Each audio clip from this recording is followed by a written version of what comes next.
Hey, I just want to say a quick thank you for finding the channel. Relax, and I hope you enjoy. Detective Sarah Mitchell had a reputation in her small town of Crestwood, Texas. With a keen eye for detail and an unyielding commitment to justice, she had solved numerous cases that left others baffled. But as she stood in front of the latest crime scene, a local art gallery with shattered glass and disarray, she felt a sense of unease settle in her gut. This was not just another theft. It was the latest in a series of art heists that had plagued the town over the past few months. The first incident had occurred 3 months ago at the Crestwood Fine Arts Gallery. An exquisite painting by a local artist had vanished overnight, leaving behind only a broken window and a bewildered owner. At first, police chalked it up to a random act of vandalism, but as more galleries reported similar thefts, it became clear that a pattern was emerging. Each stolen piece was valuable, and the thefts were becoming increasingly bold. The gallery where Sarah stood now belonged to Evelyn Hart, a passionate art lover and owner of Hart Gallery. Evelyn had called Sarah early that morning, her voice trembling with panic. "Detective Mitchell, you have to come quickly. They've taken my most prized piece." As Sarah entered the gallery, she felt the weight of Evelyn's distress. The room was filled with empty spaces where artwork had once hung, the walls bare and forlorn. "What was taken?" Sarah asked, her voice steady as she surveyed the scene. Evelyn pointed to a spot on the wall where a vibrant painting of a sunset had once been displayed. It was painted by Julian Reyes, one of our most celebrated local artists. It was worth a fortune. "Did you notice anything unusual before the theft?" Sarah inquired, taking out her notepad to jot down notes. Evelyn shook her head, frustration etched on her face. "No, everything seemed normal. I locked up last night, and when I arrived this morning, it was gone." As Sarah examined the scene, she noticed small pieces of glass scattered on the floor. "Did the thief break in through the window?" she asked. "Yes, it seems that way," Evelyn replied, her eyes filled with tears. "I've worked so hard to build this gallery. I can't believe this is happening." Sarah promised to do everything she could to find the painting and catch the thief. As she left the gallery, a hunch began to form in her mind. The thefts were too calculated, too specific. It was as if the thief knew exactly what they were looking for. Over the next few days, Sarah delved into the investigation, compiling a list of the stolen pieces and the galleries they came from. Each theft had commonality. Each piece was not only valuable, but also had ties to a wealthy collector named Richard Caldwell. Caldwell was a prominent figure in the art world, known for his extravagant taste and his penchant for acquiring rare pieces. With growing suspicion, Sarah decided to pay Caldwell a visit. She found him in his sprawling mansion, surrounded by priceless artworks. The opulence of his home was overwhelming, and Sarah couldn't help but feel a sense of unease as she stepped inside. Detective Mitchell, what a surprise! Caldwell greeted her with a charming smile. "What brings you here?" "Thank you for meeting with me, Mr. Caldwell," Sarah replied, keeping her tone professional. "I'm investigating a string of art thefts in Crestwood, and I wanted to ask you a few questions." "Of course, anything to help," he said, gesturing for her to sit in a lavish chair. "I've always been an admirer of the local art scene. Such talent deserves to be showcased." Sarah studied him closely, noting his well-groomed appearance and confident demeanor. "I understand that you've acquired several pieces from the galleries that have been targeted," she said, watching for his reaction. Caldwell raised an eyebrow, his smile fading slightly. "I've purchased a few pieces, yes, but I assure you, I have no involvement in any thefts. Have you noticed any suspicious activity around the galleries?" Sarah pressed. "Perhaps someone trying to gain access to the artwork?" Caldwell leaned back in his chair, his expression thoughtful. "I can't say I have, but the art world can be cutthroat. People will do anything for a rare piece." As Sarah continued her questioning, she couldn't shake the feeling that Caldwell was hiding something.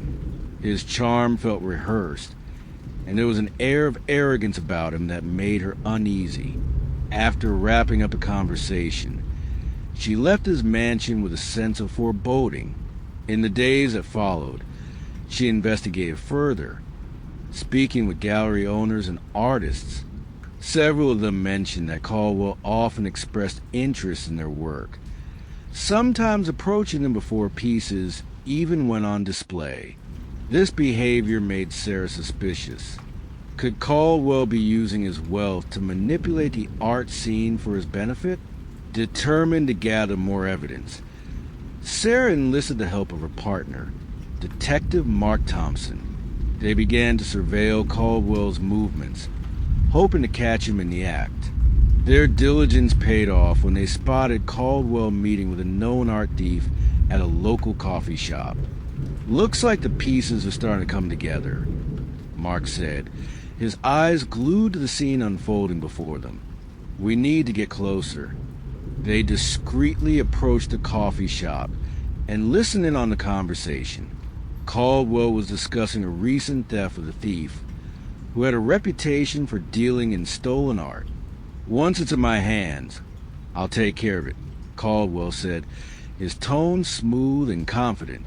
"Just make sure it's clean. I can't afford any loose ends." Sarah's heart raced as she exchanged a glance with Mark. They had enough evidence to bring Caldwell in for questioning, but they needed to tread carefully. Caldwell had connections and resources that could complicate their investigation. The next day, they obtained a search warrant for Caldwell's mansion. With a team of officers, they arrived at his home, ready to confront him. Caldwell greeted them with feigned surprise, putting on an act as if he had no idea why they were there. "Detective Mitchell, what's the meaning of this?" he asked, his voice dripping with feigned innocence. "We have reason to believe you're involved in a series of art thefts," Sarah stated firmly. "We're here to conduct a search." Caldwell's expression shifted, and for a moment, Sarah caught a glimpse of the man beneath the facade. "You have no right to do this," he shouted, but the officers moved in, starting their search. As they combed through the mansion, Sarah's instincts were on high alert. They discovered a hidden room in the basement filled with stolen artwork, including several pieces that had been reported missing from the galleries. The evidence was overwhelming. Caldwell was arrested on the spot, and as he was led away in handcuffs, he glared at Sarah with a mix of anger and disbelief. "You will regret this, detective," he spat as he was taken out of the house. With Caldwell in custody, Sarah and Mark worked tirelessly to piece together the full extent of the operation. They uncovered a network of thieves who had been supplying Caldwell with stolen art, all while he used his wealth and influence to maintain a facade of respectability in the art world. As the investigation unfolded, Sarah felt a mix of satisfaction and relief. They had not only solved a string of art thefts, but had also exposed the corruption that lay beneath the surface of the art community. Caldwell's arrest sent shockwaves through Crestwood, sparking conversations about the vulnerability of local artists and the importance of protecting their work. In the days that followed, the galleries held exhibitions to showcase the recovered artwork, celebrating the resilience of the community. Sarah attended the opening of one of these exhibitions, where she was greeted with gratitude from artists and gallery owners alike. Thank you for everything you've done, Detective, Evelyn said, her eyes shining with appreciation. You've not only recovered our art, but also restored our faith in the system. As Sarah walked through the exhibition, admiring the vibrant works on display, she felt a sense of fulfillment wash over her. The art was not just a collection of paintings. It represented the hopes and dreams of those who had created it, and she was proud to have played a role in protecting that legacy.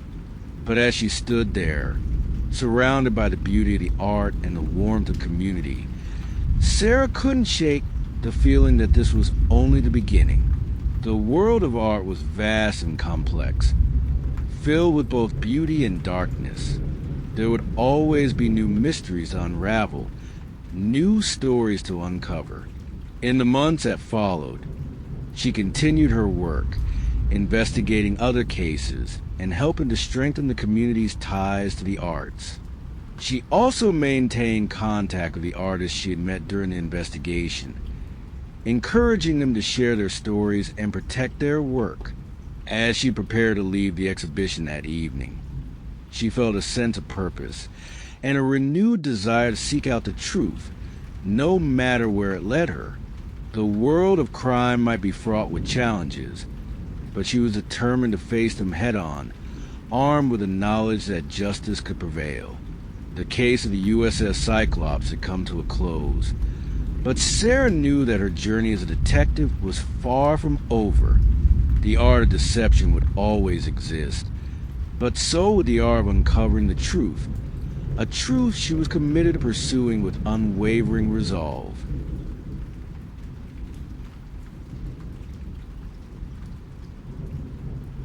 Sheriff Tom Hargrove had spent over 2 decades patrolling the small town of Maplewood, Texas.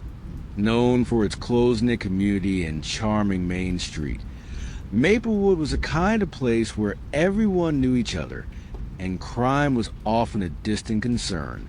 Tom prided himself on keeping the peace, but as he sat in his office one humid summer afternoon, he had an uneasy feeling that something sinister was brewing beneath the surface.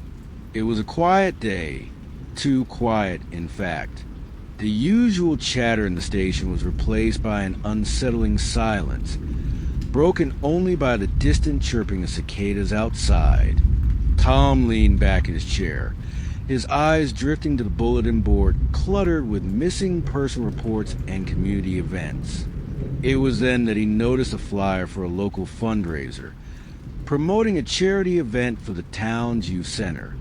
The smiling faces of the children in the photo brought a warmth to his heart, but it was a small print that caught his attention. Join us for a night of fun, food, and live music. All proceeds go to support our youth programs. Tom had been a strong supporter of the youth center. It was a vital part of the community, offering after-school programs and activities for kids. But as he glanced at the flyer, something felt off. He couldn't shake the feeling that the town was hiding something, a shadow lurking just out of sight. A few days later, the unease in Tom's gut intensified when he received a call about a disturbance at the local park. As he arrived on the scene, he found a small group of teenagers huddled around a picnic table, their faces flushed and eyes darting nervously. Tom approached, instantly recognizing them as kids who frequented the youth center. "Hey there, what's going on?" he asked, trying to keep his tone casual. One of the boys, a lanky teenager named Jake, shifted uncomfortably. "Nothing, Sheriff. Just hanging out." Tom raised an eyebrow. "You sure? It looks like something's bothering you." Before Jake could respond, another boy, Luke, piped up. "We saw some guys over there," he said, pointing to the edge of the park where the trees thickened. "They were acting weird, like they were up to something." Tom's instincts kicked in. "What do you mean, acting weird?" "They were passing something around," Jake admitted, his voice barely above a whisper. "We thought it was drugs." Tom's heart raced. Drug activity in Maplewood was rare, but it wasn't unheard of. He had heard whispers of potential drug ring operating in the area, but until now, he had no solid leads. "Did you see what they were passing?" he asked, his mind racing with possibilities. "No, sir, but they looked sketchy. We thought we should tell you," Jake replied, glancing nervously at his friends. "Thanks for letting me know. Stay out of trouble, okay?" Tom said, giving them a reassuring nod before heading toward the edge of the park. As he approached the tree line, Tom felt a sense of determination. He had to get to the bottom of this. The last thing he wanted was for drugs to infiltrate the town and harm the kids he cared so much about. He ducked behind a tree and peered into the clearing. What he saw sent a chill down his spine. A small group of men, rough-looking and wearing hoodies, were gathered around a table covered with small bags. Tom couldn't make out the details, but he could see the glint of something shiny. It was a drug deal happening right in his backyard. Tom quietly radioed for backup, his heart pounding as he watched the scene unfold. He knew he needed to act quickly before the situation escalated. Moments later, his deputy, Sarah, arrived, and he signaled for her to stay low. "We got a drug deal going down," he whispered, pointing to the group. "We need to move in."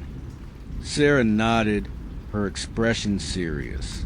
They formulated a plan to approach the group from two angles, ensuring they wouldn't spook the suspects. With adrenaline coursing through his veins, Tom felt the weight of responsibility resting on his shoulders. This was more than just a bust. It was about protecting his community. As they moved silently through the trees, Tom's mind raced with thoughts of what could happen next. Would the suspects resist? Would they be armed? He had faced dangerous situations before, but this felt different. These men were a threat to the town he loved. When they were close enough, Tom signaled for Sarah to flank the left while he approached from the right. They moved in unison, their training kicking in as they prepared to confront the criminals. "Police!" Hands in the air. Tom shouted, stepping into the clearing with his badge prominently displayed. The men froze, their eyes wide with shock. For a brief moment, silence enveloped the clearing, and then chaos erupted. One of the men lunged for a bag, while another reached for what looked like a gun. "Don't move!" Tom shouted, drawing his weapon. "Drop it!"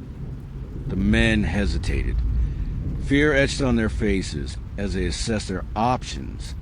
In a split second, the situation escalated, and Tom felt a rush of adrenaline drown out everything else. He had to make sure no one got hurt. "Back away from the table," Sarah yelled, her voice sharp and commanding. The men complied, their hands raised in surrender. Tom moved in, cuffing the first man while Sarah secured the others. "What's your name?"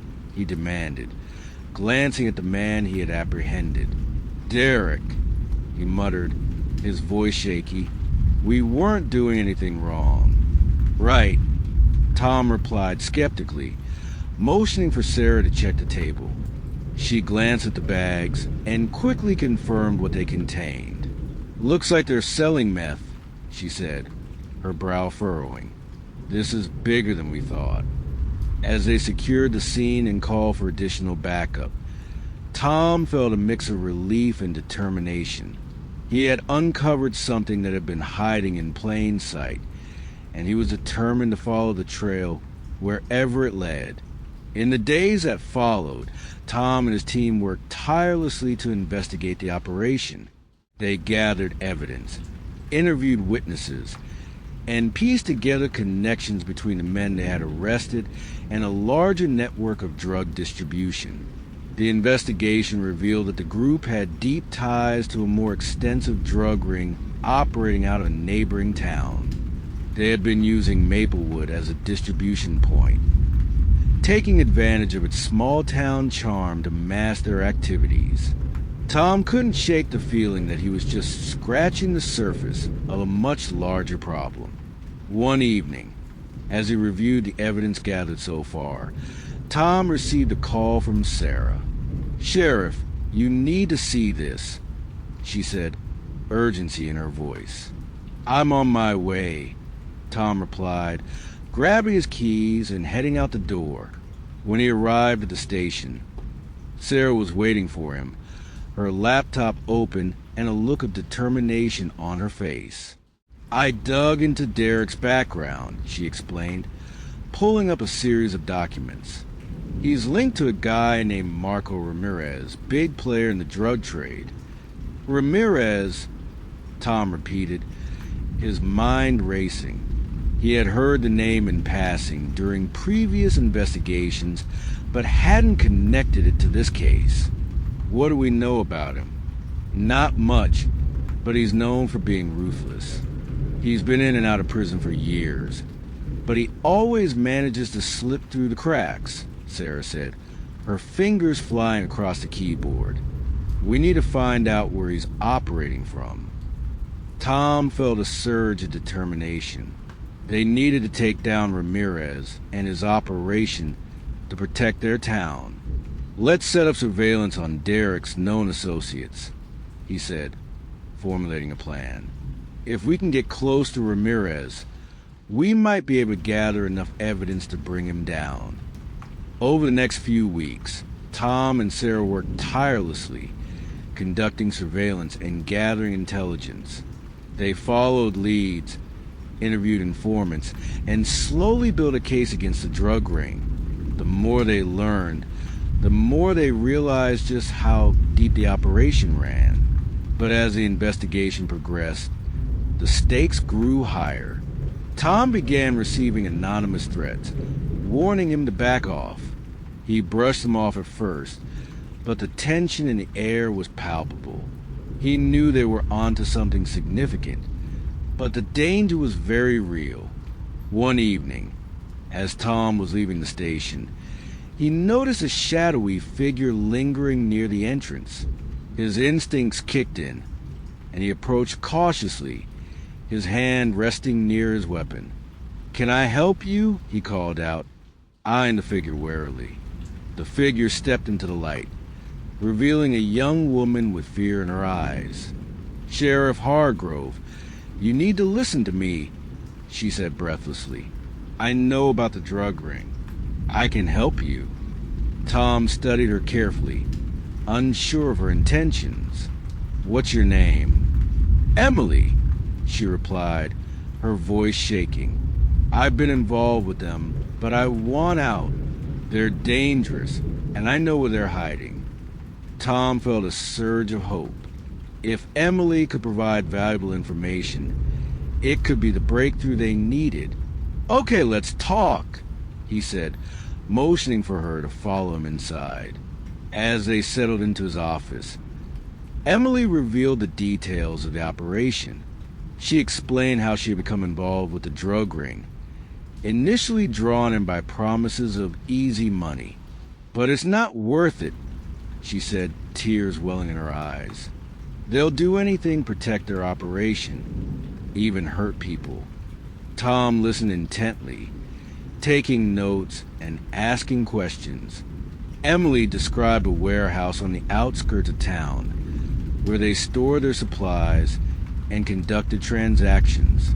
"If you can get in there, you'll find everything you need to take them down," she urged. With this new information, Tom knew they had to act quickly.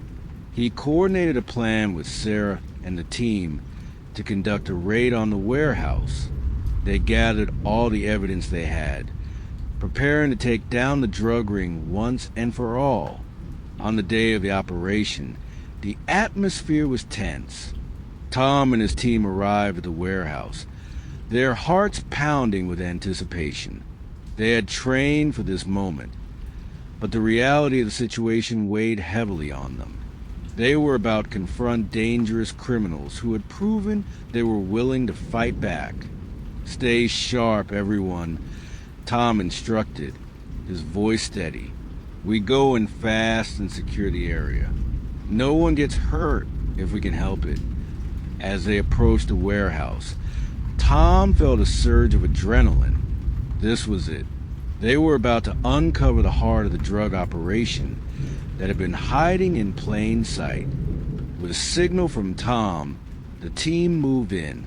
They burst through the doors, guns drawn, ready to confront anyone inside. The warehouse was dimly lit, shadows dancing across the walls as they searched for signs of life. "Clear," Sarah shouted as she checked one corner of the room. The team methodically moved through the space, adrenaline coursing through their veins. Suddenly, a door slammed shut at the far end of the warehouse. Tom's heart raced as he sprinted toward it, knowing they had to catch whoever was inside before they escaped. He kicked the door open, bursting into a small office area.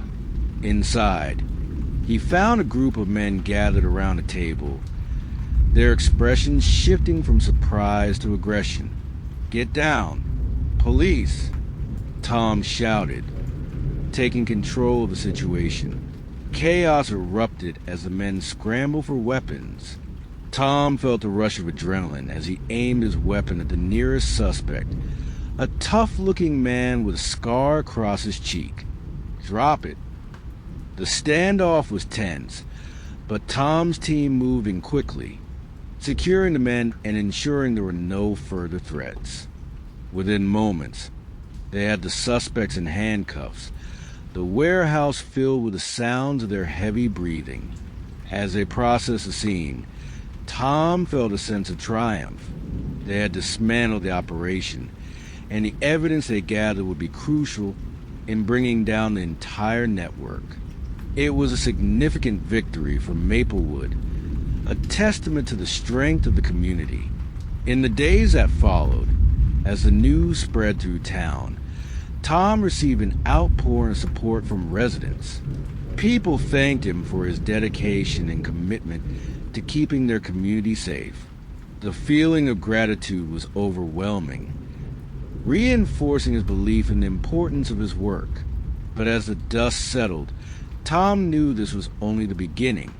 The drug ring they had dismantled was just one piece of a larger puzzle, and he remained vigilant in his efforts to protect Maplewood. He understood that crime could lurk around any corner, but he was committed to facing it head-on. In the months that followed, Tom and his team continued their work, focusing on prevention and education within the community. They organized outreach programs at the youth center, engaging with kids and offering them alternatives to the paths that could lead to crime. As he looked back on the case, Tom felt a sense of fulfillment. He had uncovered a hidden threat to his community and helped bring it to light. The experience had reminded him why he became a sheriff in the first place: to serve and protect, to stand up for those who couldn't stand up for themselves. And while the shadows of crime would always exist, Tom knew that with determination, teamwork, and the support of the community, they could continue to shine a light on the darkness and keep Maplewood safe. The art of deception may have hidden the drug ring in plain sight, but together, they had revealed the truth and safeguarded their town for future generations.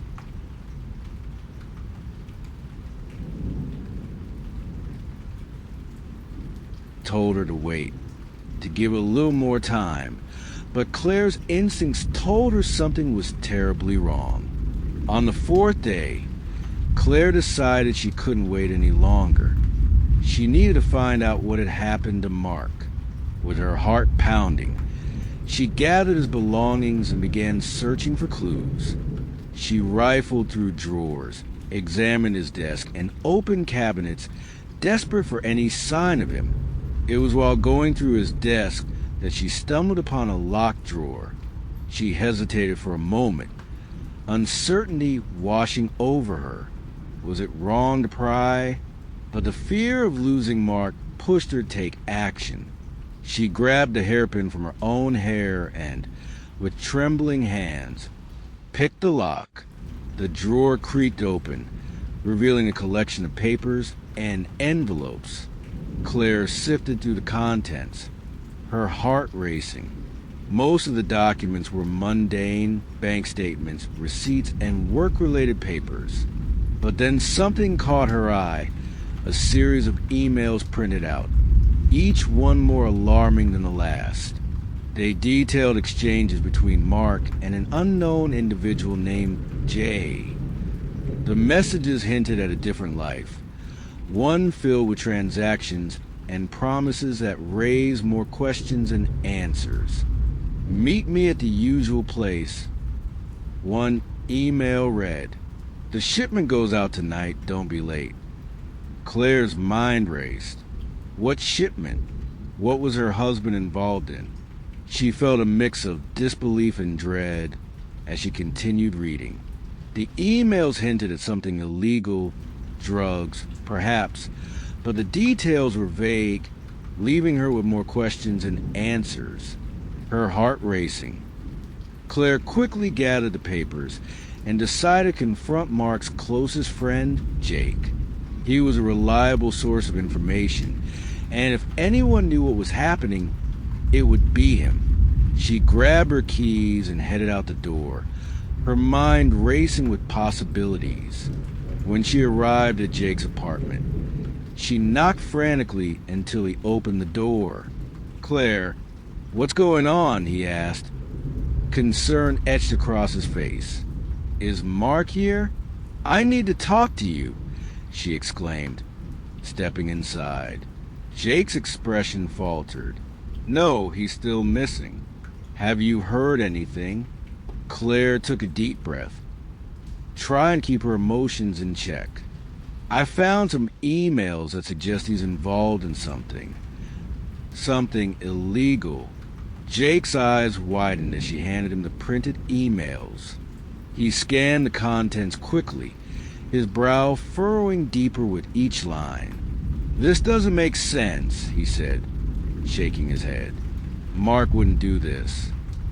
"Wouldn't he?" Claire replied, her voice trembling.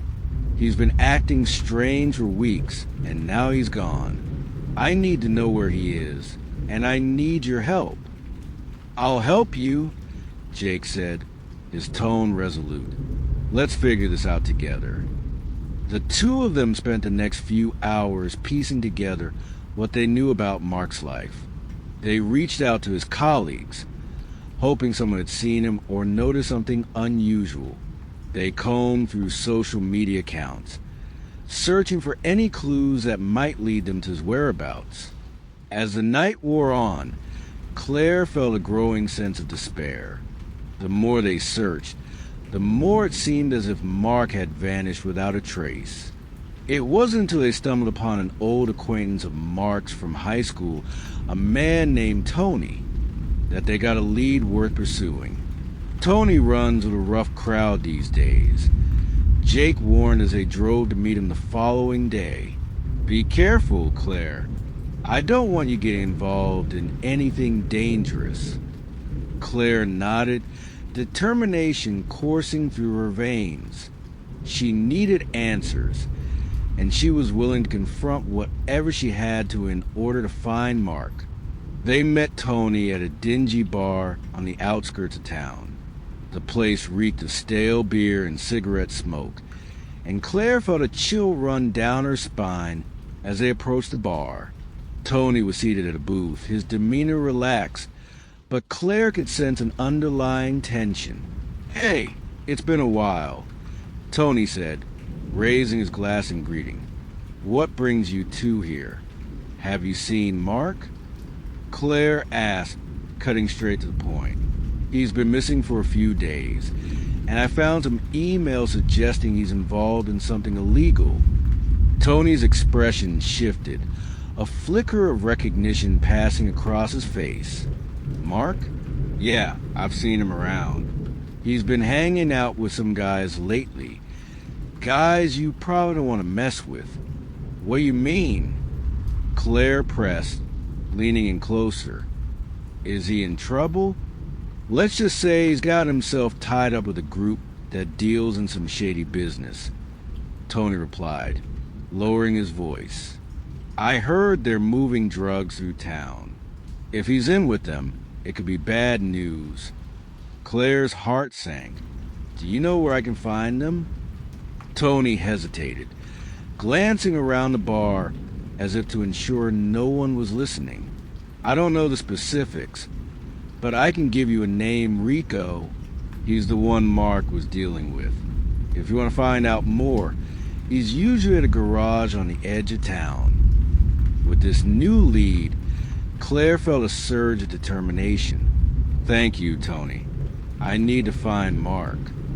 As she and Jake left the bar, Claire felt a mix of fear and resolve.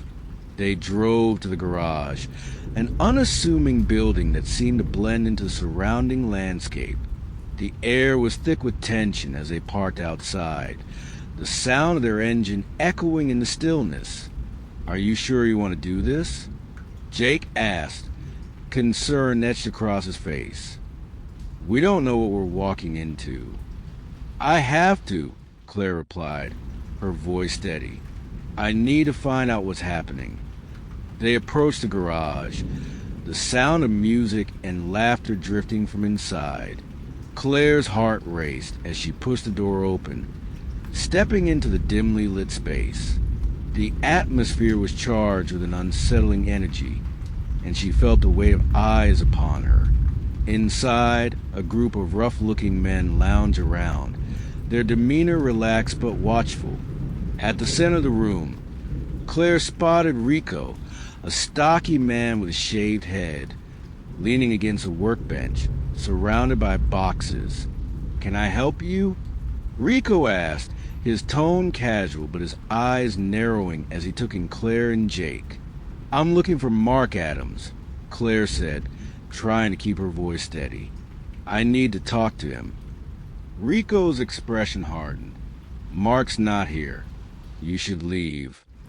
We know he's been involved with you, Jake interjected, stepping forward. We're not leaving until we find out what's going on. The atmosphere shifted, tension crackling like electricity in the air. Rico stepped closer, his gaze piercing. You don't want to get involved in things you don't understand, he warned, his voice low and dangerous. Claire's heart raced, but she stood her ground. I'm not afraid of you. I just want to know where he is. Rico smirked, leaning back against the workbench. Mark got in over his head. He's in a place where he can't just walk away. What do you mean? Claire pressed, desperation creeping into her voice. Let's just say he made some bad deals, Rico replied, his tone dismissive. You should forget about him. Before Claire could respond, a loud crash echoed from the back of the garage. The men in the room tensed, and Rico's demeanor shifted. Stay here, he ordered, raising his voice. I'll be right back. As he turned to investigate the noise, Claire and Jake exchanged worried glances. We need to get out of here, Jake urged, but Claire shook her head.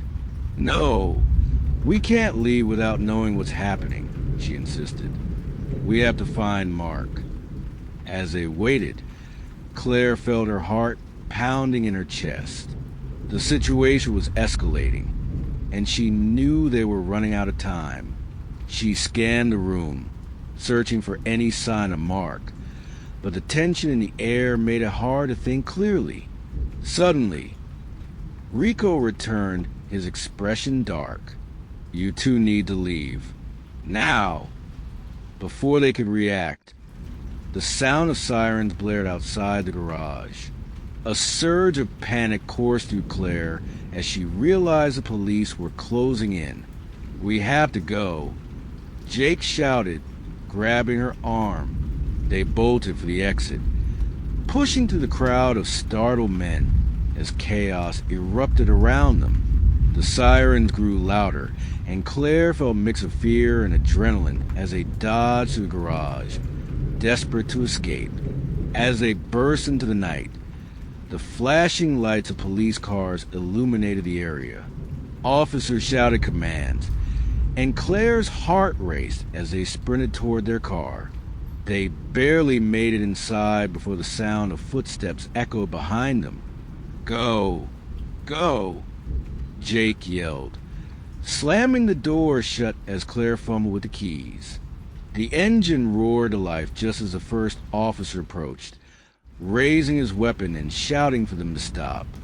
"Drive," Claire shouted, her voice filled with urgency. She slammed the accelerator, the tires screeching as they sped away from the chaos. As they drove through the quiet streets of Maplewood, Claire struggled to catch her breath, her mind racing with everything that had just happened. "What do we do now?" she asked, her voice shaking. "We need to report what we saw," Jake replied, his expression serious. "This is bigger than we thought." Claire nodded, knowing he was right. They had uncovered a dangerous world, one that had been hiding in plain sight all along. But as they headed toward the police station, doubt crept into her mind. Would they believe her? Would they take her seriously? When they arrived at the station, Claire and Jake rushed inside, breathless and frantic. Tom Hargrove, the sheriff, was at his desk, and he looked up in surprise as they entered. "Claire? Jake? What's going on?" he asked, concern etched on his face. "We found Mark," Claire said, her voice trembling. "But he's involved in something dangerous, a drug ring. We need your help." Tom listened intently as Claire recounted everything that had happened at the garage, detailing the men she had seen and the threats they had made. She could see the wheels turning in his mind as he processed the information. "We need to investigate this further," Tom said, his tone serious. "I'll gather a team and we'll head to the garage. But I need you two to stay safe and keep your heads down." As they prepared to head back, Claire felt a surge of determination. She was no longer just a worried wife. She was a woman on a mission to uncover the truth about her husband's secrets. They had exposed a hidden world of crime, and she wasn't going to stop until she found Mark. The next few days were a whirlwind of activity. Tom and his team conducted a thorough investigation, gathering the evidence and interviewing the men who had been arrested. They uncovered connections between the drug ring and several individuals in the community, revealing a web of corruption that extended far beyond what Claire had imagined. But as the investigation unfolded, Claire felt a growing sense of dread. Mark was still missing, and the longer it took to find him, the more she feared for his safety. The thought of him being caught in a dangerous situation haunted her, and she couldn't shake the feeling that time was running out. One evening, Claire received a phone call from Tom. "We found something," he said, his voice steady. "You need to come down to the station." Her heart raced as she arrived at the station, her mind racing with possibilities. She found Tom in his office, surrounded by evidence boards filled with photos and documents. "What did you find?" she asked, anxiety coursing through her. "We got a lead on Mark's whereabouts," Tom replied, pulling up a photo of a warehouse on the outskirts of town. "One of the men we arrested mentioned seeing him being held at this location." Claire's breath caught in her throat. "Do you think he's still there?" "We don't know for sure, but we're going to find out," Tom assured her. "We're planning a raid on the warehouse tonight. I need you to stay back, but I wanted you to know." "No, I'm going with you," Claire insisted, determination flashing in her eyes. "I can't just sit here. I need to find him. Tom hesitated, knowing the danger they faced, but he also understood Claire's resolve. "All right," he said, his voice firm, "but you need to follow my lead and stay safe."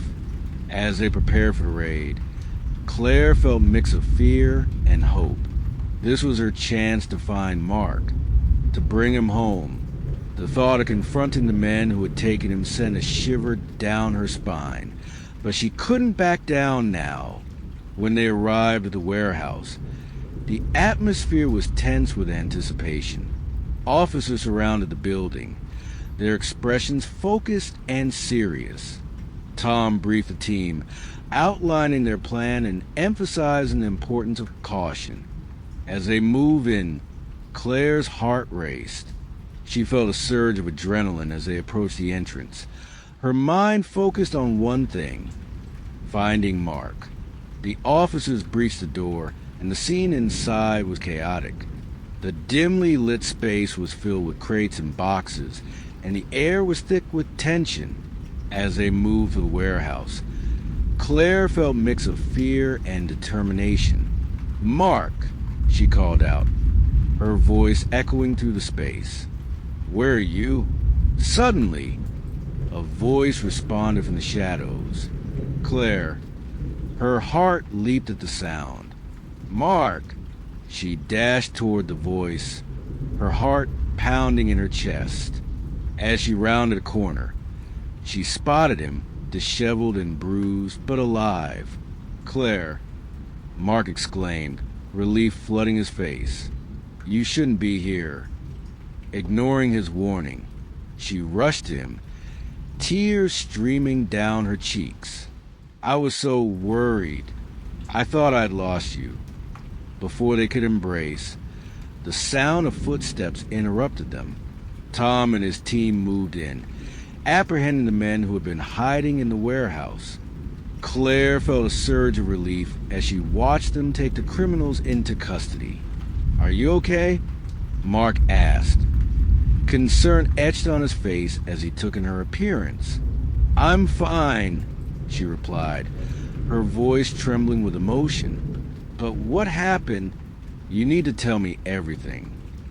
As they were escorted out of the warehouse, Mark explained how he had gotten involved with the drug ring. He had been drawn in by the promise of quick money, but he quickly realized the danger he was in. When he tried to back out, they had taken him hostage. "I didn't know how to get out," he admitted, his voice filled with regret. "I thought I could handle it, but it spiraled out of control." Claire felt a mix of anger and sadness. "You scared me, Mark. I thought I'd lost you for good." Once outside, Tom approached them, relieved to see Mark safe. "We'll need to get your statements and make sure you're both okay," he said, his tone reassuring. As they sat down to recount their experiences, Claire felt a sense of closure beginning to wash over her. They had faced danger together, and now they had the chance to rebuild their lives. In the days that followed, the community rallied around them. The news of the drug ring's downfall spread quickly, and Claire and Mark became symbols of resilience in the face of adversity. They attended community meetings, sharing their story to raise awareness about the dangers of drugs and the importance of support systems. Together, they began to heal, drawing strength from one another and their family. They attended therapy sessions to work through the trauma they had experienced, and slowly, they felt the weight of fear lifting. As the months passed, Claire and Mark found themselves growing closer than ever. They worked together to raise awareness about drug prevention in the community, using their experience to help others avoid the pitfalls they had faced. One evening, as they sat on their porch watching the sunset, Mark took Claire's hand in his. "I never want to go through something like that again," he said, his voice filled with sincerity. "I'm so grateful for you." Claire smiled, her heart swelling with love. "We face it together, and we'll keep facing whatever comes our way." In the end, Their journey through darkness had led them to a brighter future. They had uncovered a hidden world of crime, but they had also discovered the strength of their bond and the resilience of their community. Together, they would continue to fight against the shadows, ensuring that no one else would have to face the same fears they had endured. As they watched the sun dip below the horizon, Claire knew they were ready for whatever challenges lay ahead. Together, they would build a brighter future, one filled with hope, love, and a commitment to safeguarding their community from the darkness that lurked in plain sight.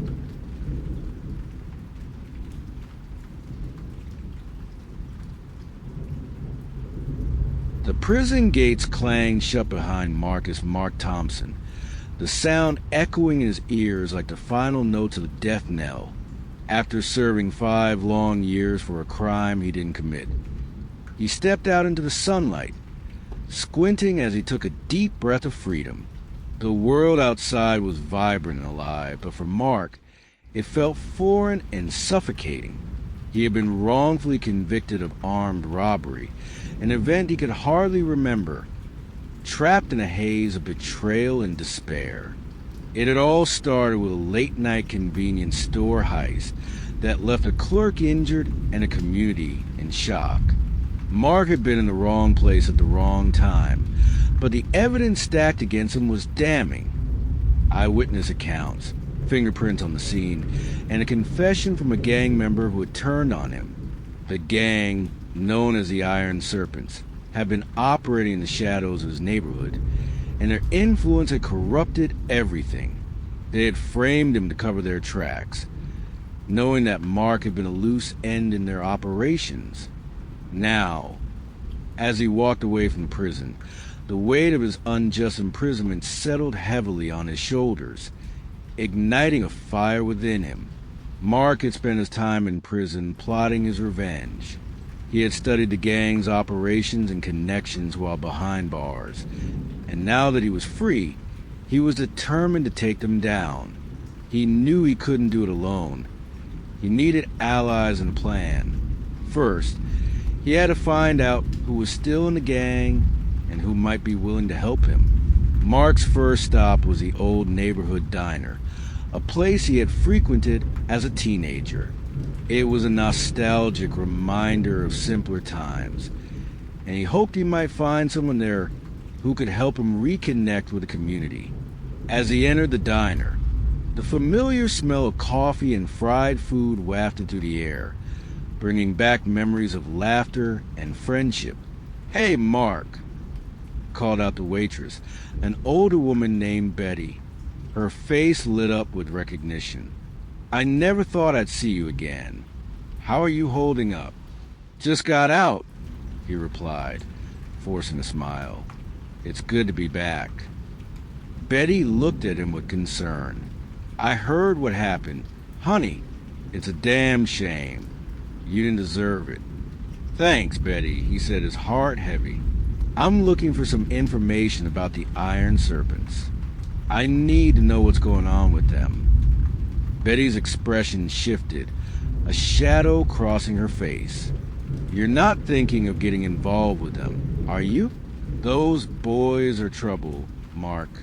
They don't forget easily." "I know," he replied, his voice steady. "But they framed me, and I want to make it right." "Be careful," she warned, her voice low. "A lot of people are scared of them, and for good reason. They've got connections." "I can take care of myself," Mark insisted, his determination unwavering. "I just need to know who's still around and how I can get close to them." After finishing his meal, Betty reluctantly agreed to help. She mentioned a few names of people still tied to the gang, including a man named Javi, who had once been a close associate of Mark's. "He might know something, but he's also got his own issues," she cautioned. "Just don't trust anyone too easily." With a sense of purpose, Mark left the diner and set out to find Javi. He made his way through familiar streets, each block invoking memories of his past life before the gang had taken everything from him. Finally, he arrived at a rundown bar on the outskirts of town, a known hangout for those still connected to the Iron Serpents. As he entered, the dim lighting cut through the haze of smoke that filled the room. The faint sound of laughter and clinking glasses echoed around him. Mark scanned the crowd, searching for Javi. After a few moments, he spotted him at the bar, nursing a drink. Javi was a wiry man with tattoos snaking up his arms, his face a mix of frustration and weariness. "Javi," Mark called out, approaching with a mix of hope and trepidation. "It's me, Mark." Javi turned, surprise lighting up his features. "Mark? Damn, I thought you were gone for good." His expression shifted to one of caution. "What do you want?" "I need your help. I'm looking to get back at the Iron Serpents," Mark said, his voice steady. "They framed me for that robbery, and I want to take them down." Javi hesitated, glancing around the bar before leaning closer. "You don't want to mess with them, man. They're not just a gang, they're a business, and they don't take kindly to threats." "I'm not afraid," Mark replied, his determination palpable. "I've lost everything because of them. I need to know what they're doing and how I can get close enough to make my move." Javi sighed, running a hand through his hair. "All right, but this is dangerous. You're talking about some serious players here. They've got eyes everywhere." "I know, but I can't let this go," Mark said firmly. "I need to know who I'm dealing with." After a moment of contemplation, Javi nodded.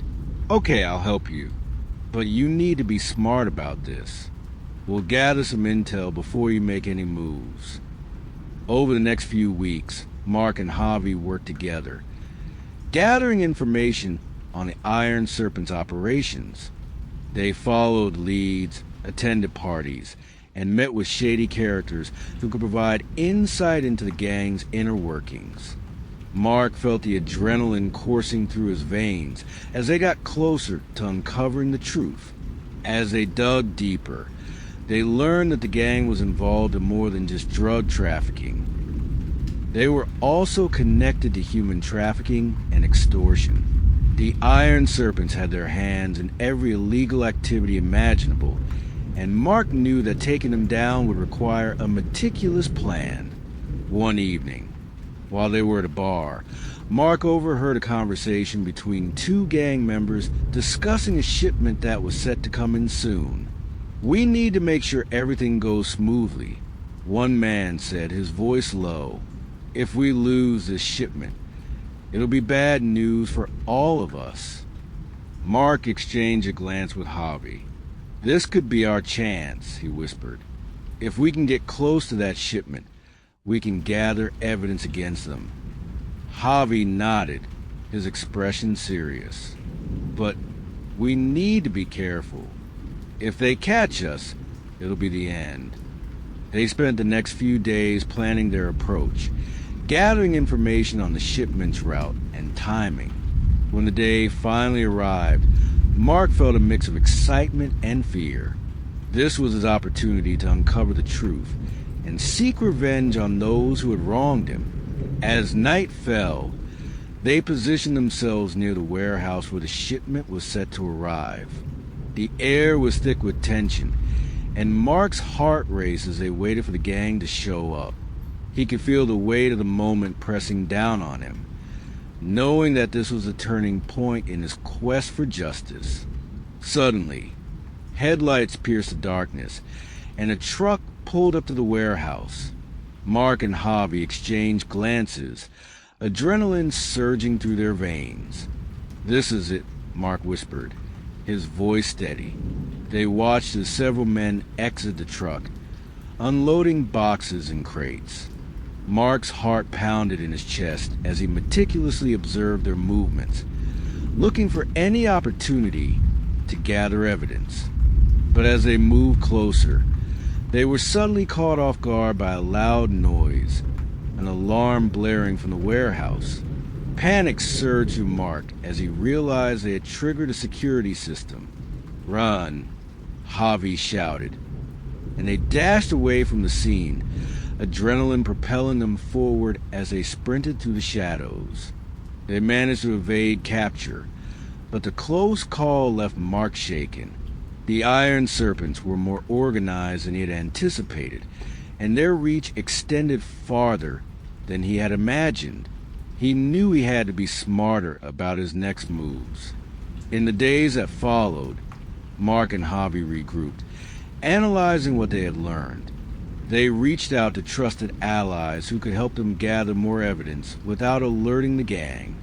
Each passing day brought a new layer of complexity to their plan, but Mark was determined to see it through. As they continued their investigation, they uncovered more about the gang's operations. They learned about a major deal that was set to go down in a few weeks, one that could potentially expose the entire network. Mark felt a renewed sense of determination. This was the moment he had been waiting for. With Javi's help, they devised a plan to infiltrate the deal. They would pose as new recruits looking to join the gang, using their knowledge of the operation to gain access. Mark's heart raced at the thought of getting so close to the very people who had framed him, but he knew it was the only way to gather the evidence they needed. The night of the deal arrived, and Mark felt a mix of excitement and dread. They dressed to blend in, donning attire that would make them look like part of the gang. As they approached the meeting point, a rundown warehouse on the outskirts of town, Mark's adrenaline surged. Inside, the atmosphere was tense, filled with the low hum of conversations and the clinking of glasses.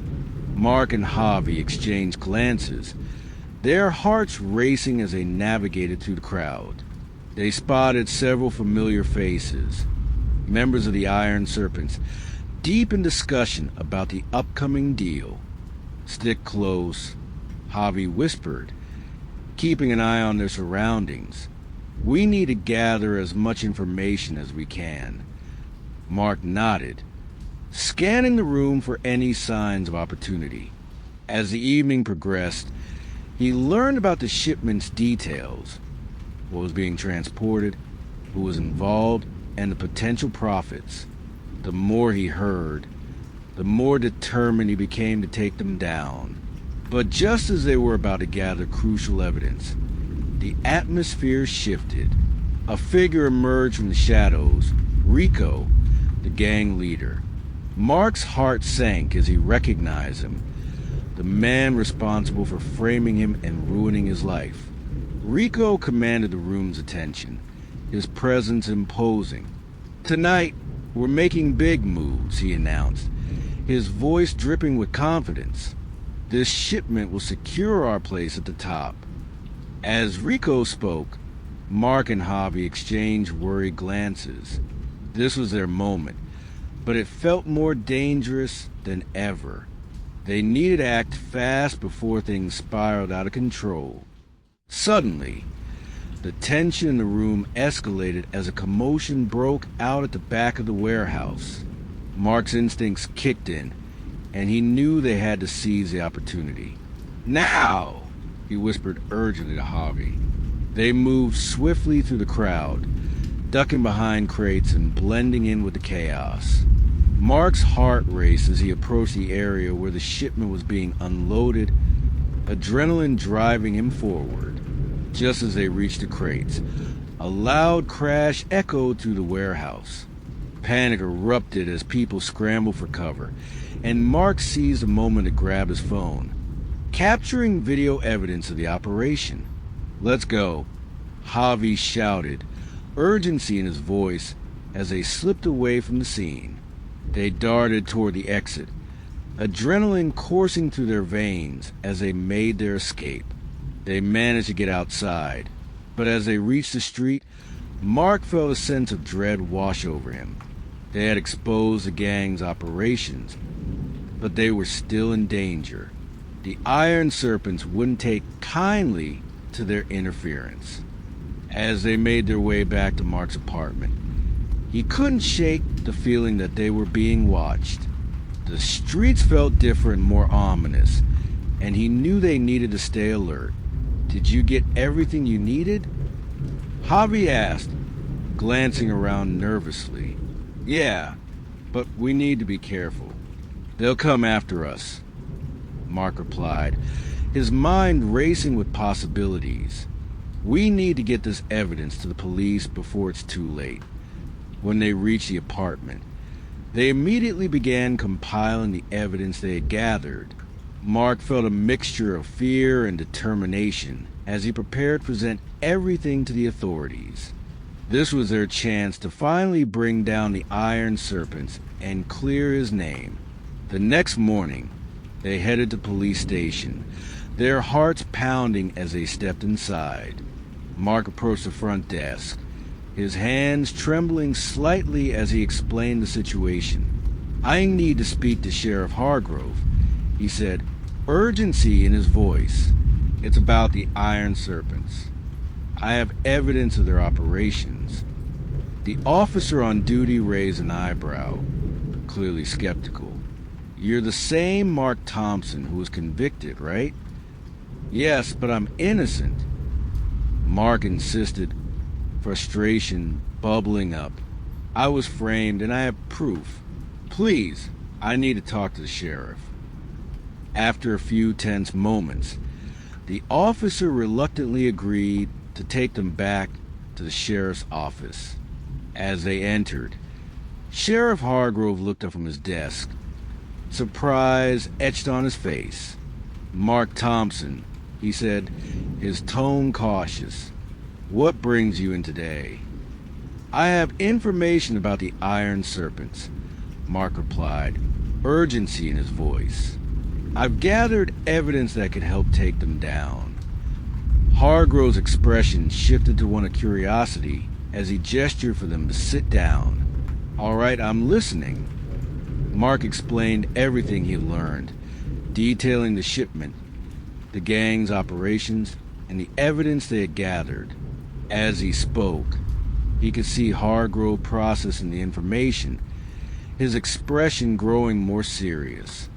"This is significant," Hargrove said finally. "If what you're saying is true, we can't waste any time. We need to act quickly." Mark felt a surge of hope as they discussed the next steps. They needed to plan a raid on the gang's operation, using the evidence Mark had gathered to secure warrants and arrest the key players involved. But just as they were finalizing their plan, Mark's phone buzzed with a message. He glanced down, his heart sinking as he read the text. "We know what you did. You can't hide from us." Panic surged through him as he looked up at Hargrove. "They know we're coming," he said, his voice shaking. "We need to move now." "Stay calm," Hargrove replied, his tone steady. "We'll get you to safety. We can't let them intimidate us." As they prepared to leave, Mark felt a mix of fear and determination. This was the moment he had been waiting for, a chance to confront the gang that had framed him and take back control of his life. With Hargrove's team in place, they moved swiftly to execute the raid on the Iron Serpent's warehouse. The atmosphere was charged with anticipation as they approached the location, adrenaline coursing through their veins. As they breached the warehouse, chaos erupted. Officers moved in swiftly, apprehending gang members and securing the area. Mark felt a surge of exhilaration as he watched the operation unfold, knowing that they were finally taking down the organization that had ruined his life. But just as they thought they were making headway, a loud explosion rocked the building. Mark felt the ground shake beneath him as debris fell from the ceiling, panic setting in as officers scrambled to regain control. "Get back!" Hargrove shouted, pulling Mark and Javi to safety as chaos erupted around them. The Iron Serpents were fighting back, and Mark realized just how dangerous the situation had become. As the dust settled, the team regrouped outside the warehouse, assessing the damage and the chaos that had unfolded. Mark could see the devastation in the eyes of the officers, and he knew they were facing a formidable enemy. "We can't let them get away," Hargrove said, determination etched on his face. "We need to regroup and plan our next move." While they assessed the situation, Mark felt a surge of anger. He had lost everything to these criminals, and he wasn't going to let them escape justice. As they planned their next steps, Mark's mind raced with possibilities. He knew the Iron Serpents were a powerful force, but he also knew they had weaknesses. He had once been part of their world, and he understood how they operated.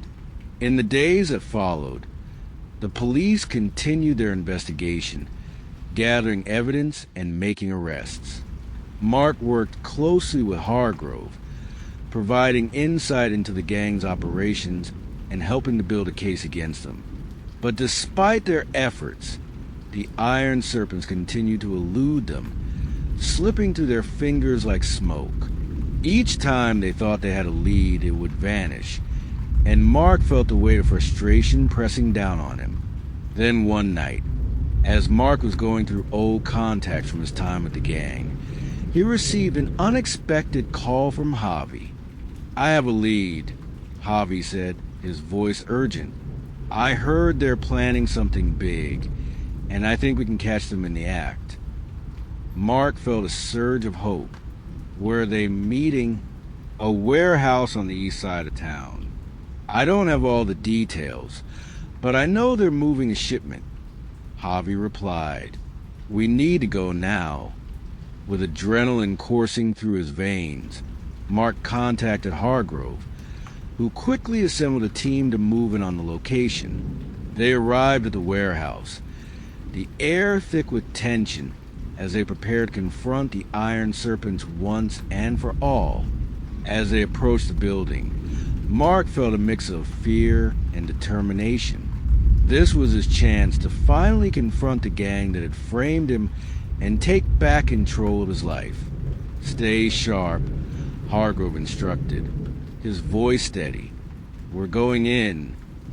With their weapons drawn, the team moved in, and Mark felt a surge of adrenaline as they breached the door. The atmosphere was charged with anticipation, each officer moving with precision as they searched for signs of activity. They quickly spotted a group of men gathered around the table, their voices low as they discussed the shipment. Mark recognized several of them from his past, the faces of men who had betrayed him, who had taken everything from him. Police, hands in the air. Hargrove shouted, the command echoing through the warehouse. Chaos erupted as the men scrambled to react. Some reached for weapons, while others tried to flee. Mark's heart raced as he watched the scene unfold, adrenaline coursing through his veins. "Get down!" he shouted, ducking as shots rang out. The officers moved with precision, quickly apprehending the gang members while trying to maintain control of the chaos. Amid the chaos, Mark spotted Rico trying to escape through a side door. "Stop!" he shouted, adrenaline fueling his movement as he dashed after him. "Mark!" Hargrove yelled, but Mark was focused solely on his target. This was his chance to confront the man who had ruined his life. Rico glanced back, panic in his eyes as he sprinted down a narrow alleyway. "You think you can get away?" Mark shouted, determination propelling him forward. As they raced through the alley, Mark could feel the weight of the past crashing down on him. Rico had taken everything from him, and he was done being a victim. He pushed himself harder, catching up to Rico just as he reached a dead end. With nowhere to run, Rico turned to face Mark, a sneer spreading across his face. "You think you can take me down? You're just a washed-up convict." Mark's anger flared. but he stayed focused. "I'm not letting you get away this time," he said, his voice steady. "You're going to pay for what you did." Rico lunged at him, but Mark sidestepped, using the momentum to tackle him to the ground. They struggled, rolling on the pavement as Mark fought to gain the upper hand. "Get off me," Rico shouted, thrashing beneath him, but Mark held him down, his determination unwavering. "Not this time," Mark said, pinning Rico's arms aground as he reached for his handcuffs. "You're going to answer for everything." Just as he secured the cuffs around Rico's wrists, the sound of footsteps echoed behind them. Hargrove and several officers rounded the corner, their expressions filled with relief. "You got him," Hargrove exclaimed, stepping forward to help. "Good work, Mark." As they pulled Rico to his feet, Mark felt a surge of satisfaction. The man who had framed him, who had manipulated his life, was finally in custody. "This isn't over," Rico spat, his voice dripping with venom. "You think you can just walk away from this?" Mark met his gaze, determination unwavering. "I'm not afraid of you anymore. I'm taking my life back." In the days that followed, the Iron Serpents were dismantled, their operations exposed, and their members arrested.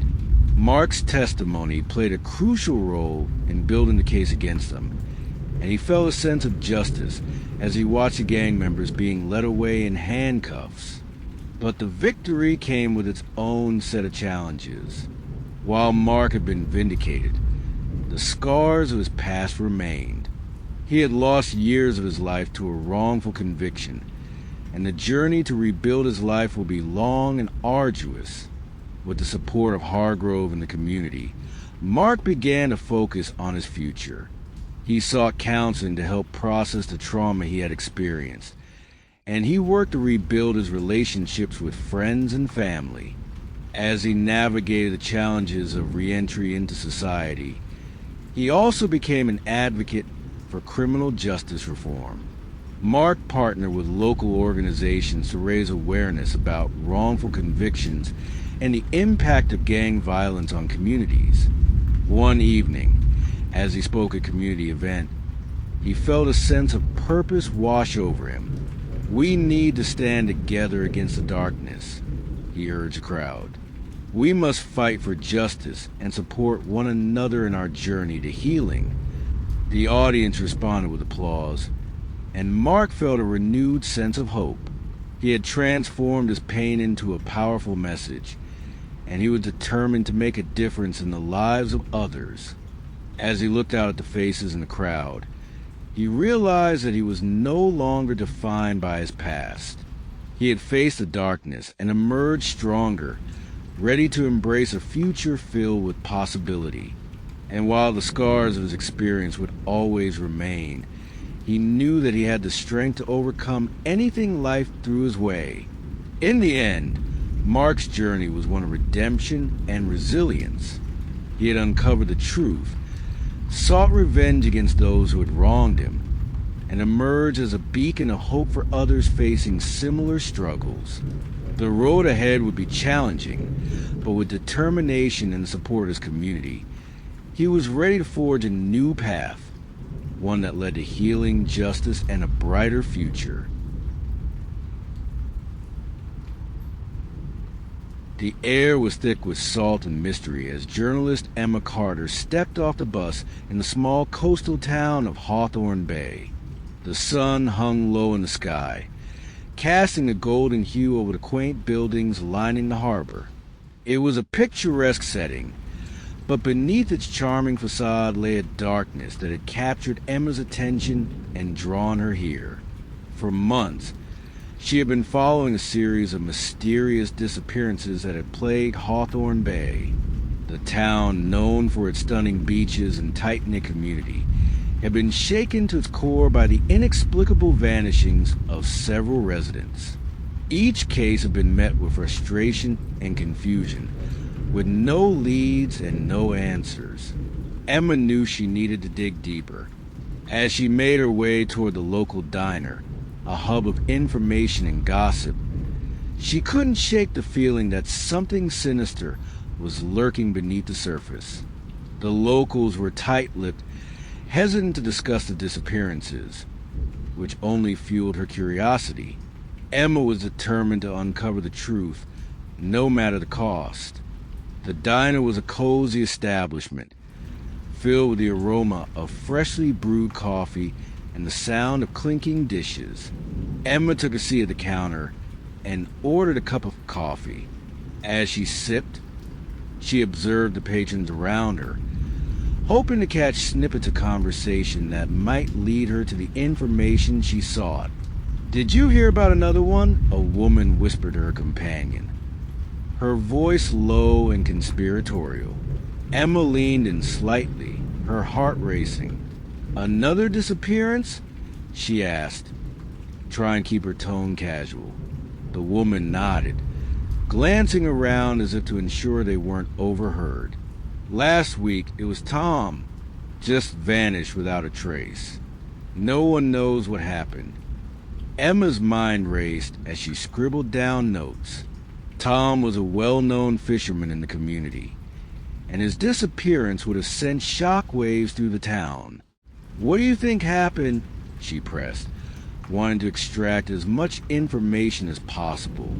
"Some folks are saying it's the sea," the woman replied, her eyes wide with fear. "They think something's out there, taking people." "Out where?" Emma asked, intrigued by the implication. "The cove," the woman said, her voice dropping to a whisper. "It's always been a bit strange. The fishermen won't go near it after dark." Emma felt a chill run down her spine. She had heard rumors about the cove, a place known for its treacherous waters and eerie legends. "What kind of strange things?" she asked, eager to delve deeper. "People have seen things, shadows, figures that disappear as soon as you look.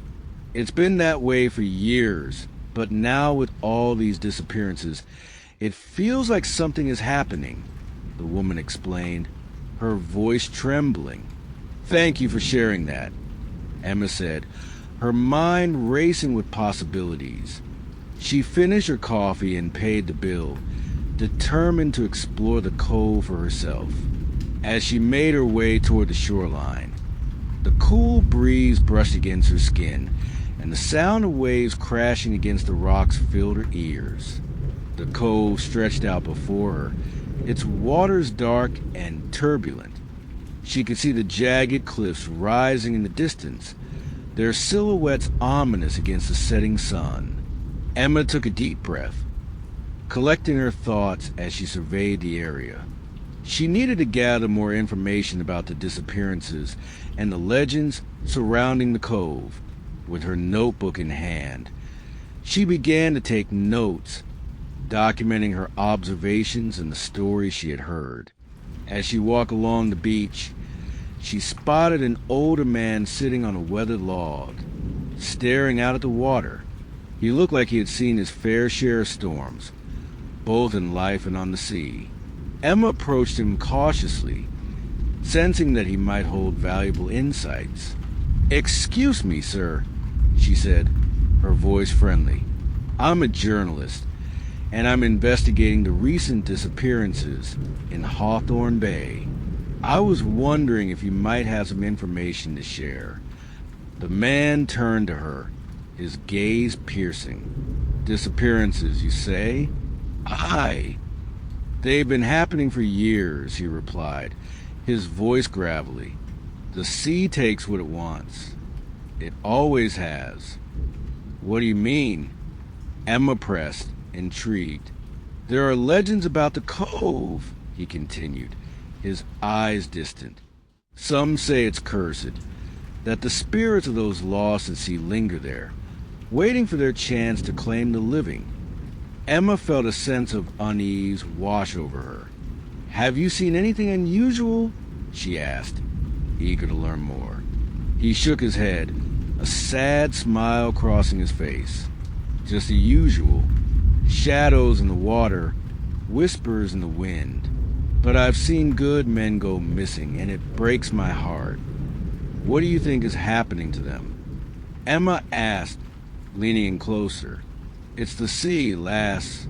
It's hungry. You can't fight it, he replied, his voice heavy with sorrow. Best stay away from the cove. It's not safe. Emma thanked him and continued her exploration, her mind racing with the stories she had gathered. She felt a growing sense of urgency to uncover the truth behind the disappearances, but the legends weighed heavily on her. Over the next few days, Emma immersed herself in her investigation, interviewing locals and digging through archives at the town library. She learned about the history of Hawthorne Bay, its fishing industry, and the countless stories of sailors lost to the sea. Each piece of information brought her closer to understanding the mysterious disappearances. One evening, as she pored over old newspaper articles, she discovered a pattern, a series of disappearances that coincided with the changing of the tides. Each incident seemed to align with the full moon, a detail that sent a shiver down her spine. Could there be a connection between the moon and the cove's haunting legends? Determined to find out, Emma decided to spend the night at the cove during the next full moon. She gathered her supplies, a flashlight, a camera, and a notebook, preparing for an all-night vigil. She hoped to capture any unusual activity, and perhaps catch a glimpse of the truth behind the legends. As night fell, Emma set up her equipment near the water's edge, the moonlight reflecting off the waves like a shimmering blanket. The atmosphere was charged with anticipation, and she felt a mix of excitement and fear. Hours passed as she sat in silence, listening to the sounds of the night. The crashing wave provided a rhythmic backdrop, but every so often she thought she heard something else, a whisper carried by the wind or a faint rustling in the bushes. She brushed it off as her imagination, but the unease lingered. Suddenly, a flicker of movement caught her eye. Emma grabbed her camera, heart racing as she focused on the spot where she had seen it. The moonlight illuminated a figure standing at the edge of the cove, shrouded in shadow. "Hello?" she called out, her voice steady despite the fear coursing through her veins. The figure turned, and Emma's heart dropped as she recognized a familiar face. Tom, the fisherman who had gone missing weeks ago.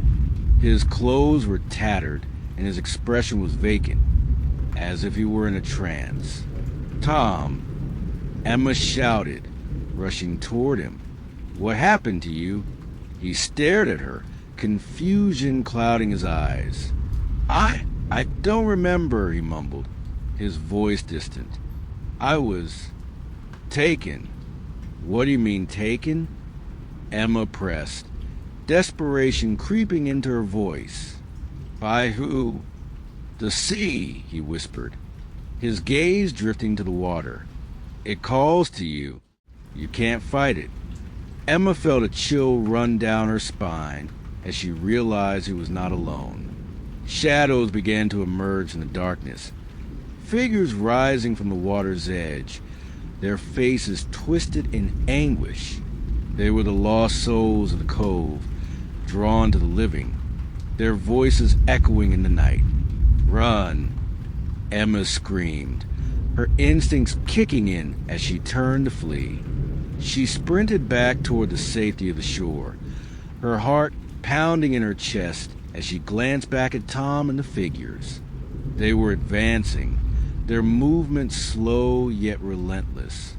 As she reached her equipment, she fumbled with her flashlight, desperately trying to illuminate the darkness. The shadows seemed to close in around her, and she could feel the chilling presence of the lost souls. "Leave me alone!" she shouted, fear cracking her voice. But the shadows pressed closer, their whispers growing louder, drowning out her thoughts. In a surge of adrenaline, Emma grabbed her camera and began snapping photos, hoping to capture evidence of the paranormal activity. As the flash illuminated the area, she caught glimpses of the lost souls, their faces twisted in sorrow, pleading for release.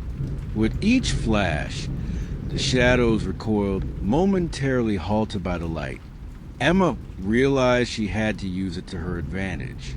She turned and ran toward the water, where the moonlight reflected off the surface. "Tom, come with me," she called, desperate to save him. But he remained rooted to the spot, entranced by the figures that surrounded him.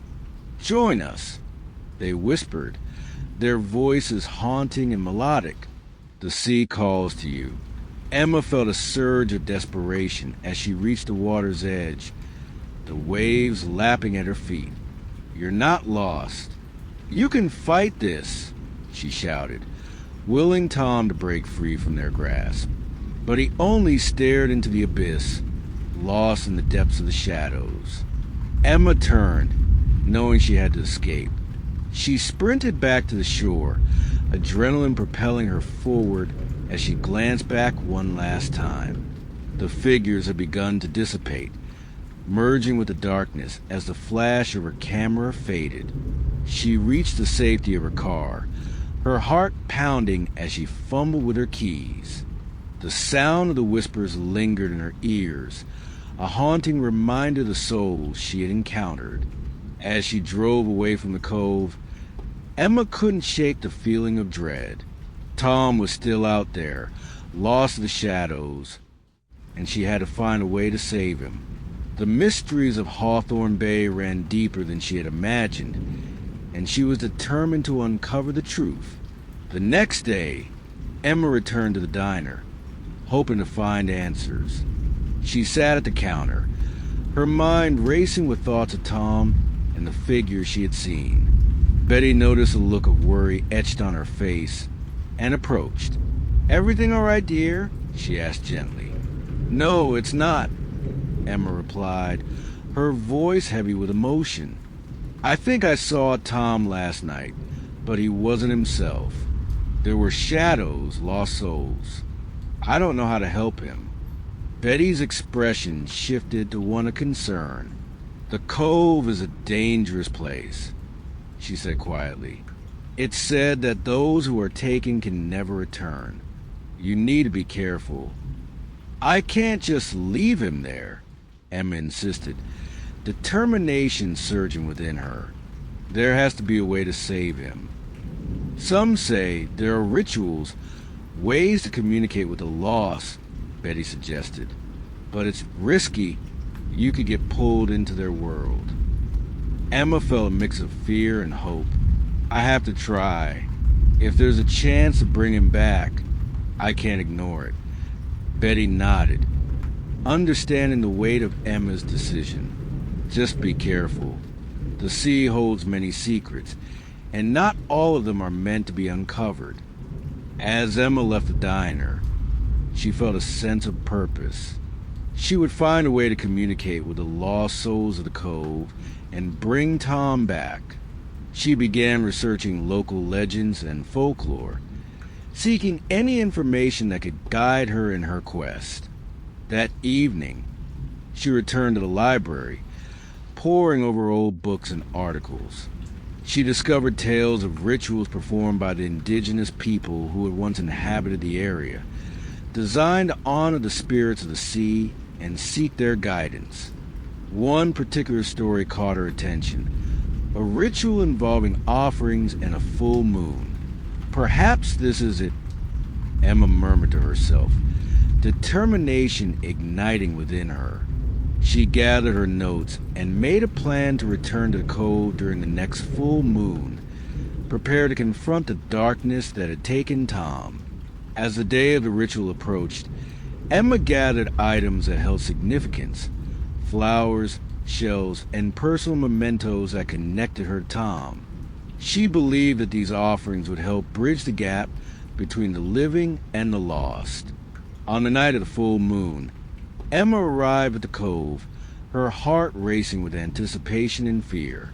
The moon illuminated the water, casting an ethereal glow over the landscape. She set up her offerings near the water's edge, feeling a mix of reverence and desperation. "Tom," she called out, her voice steady, "I'm here for you. I want to help you find your way back." As she lit the candles and arranged the offerings, she felt a shift in the air. The whispers began to rise, echoing through the night.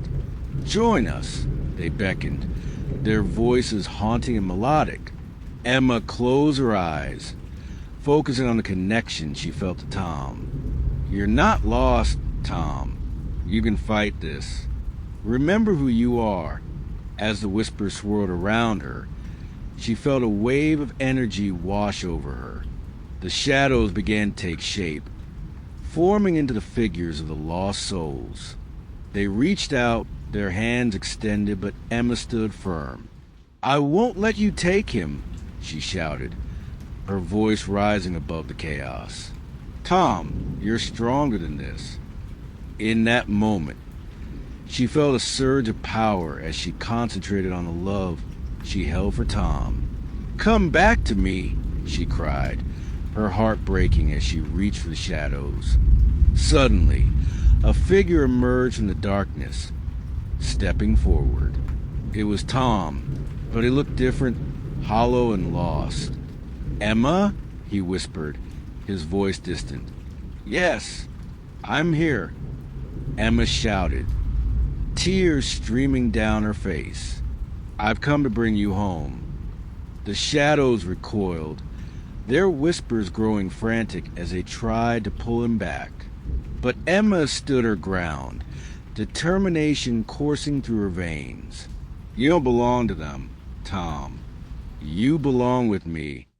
With a sudden burst of energy, the shadows surged forward, attempting to engulf Tom. But Emma reached out, her hand connecting with his. "Fight it," she urged, her voice steady. "Remember who you are." As their hands clasped, a brilliant light erupted around them, illuminating the darkness. The shadows began to dissipate, their whispers fading into the night. Emma felt a surge of warmth as she pulled Tom closer, refusing to let him go. In that moment, the connection between them grew stronger, and Mark could feel Tom's spirit returning. "Emma," he murmured, his voice clearer now, "I can see you." "Come back to me," she urged, her heart racing with hope. "You're not lost anymore." With a final surge of energy, the shadows dissipated completely, leaving only the brightness of the moonlight illuminating the cove. Emma felt the weight of the darkness lift as Tom stepped fully into the light, his expression filled with clarity. "Emma!" he cried, his voice filled with emotion as he embraced her tightly. "I thought I'd lost you." "I thought I'd lost you too," she replied, tears streaming down her face. "But I found you. We'll get through this together." As they stood in the moonlight, Emma felt a sense of peace wash over her. They had faced the darkness and emerged stronger together.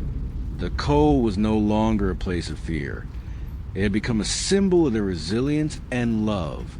In the days that followed, Mark and Emma worked together to rebuild their lives, sharing their story with the community and raising awareness about the legends that surrounded the cove. They became advocates for mental health and recovery, helping others who had faced similar struggles. As they walked along the beach, hand in hand, Mark felt a sense of gratitude for the second chance he had been given. "I never thought I'd be back here," he said, gazing out at the water, "but I'm thankful every day that I am." Emma smiled, her heart full. "We face the darkness together, and we'll keep facing whatever comes our way." Together, they had conquered the shadows that had threatened to take them. They had emerged as a beacon of hope in the community, a testament to the power of love, resilience, and the strength of the human spirit. As the sun set over the horizon, casting a warm glow over the beach, Mark and Emma walked side by side, ready to embrace the future, together.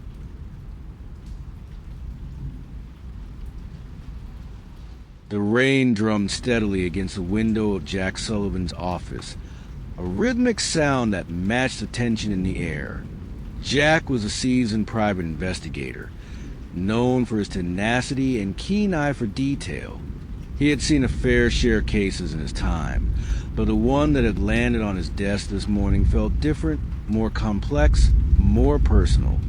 The case involved a missing person named Lily Harper, a 27-year-old woman who had vanished without a trace from the small town of Millfield.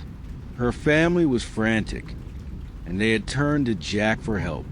As he reviewed the details of the case, he felt a sense of urgency wash over him. Lily's disappearance was shrouded in mystery, and he was determined to uncover the truth. Jack picked up the file and began to read through it. Lily had last been seen leaving her job at a local bookstore, her co-workers reporting that she seemed anxious that day. There were no signs of struggle, no indication that she had intended to leave town. Her family described her as a kind-hearted woman who was deeply involved in her community, making her sudden disappearance all the more baffling. With a sigh, Jack set the file down and leaned back in his chair, contemplating his next move. He needed to speak with Lily's family to understand the dynamics at play and gather any information that might lead him to her whereabouts. After a quick glance at the clock, he grabbed his coat and headed out into the rain. The Harper family home was a modest two-story house on the outskirts of Millfield. As Jack approached, he noticed a tension in the air, the way the curtains twitched as he knocked on the door. When it opened, he was greeted by Lily's mother, Grace, a woman with worry etched on her face.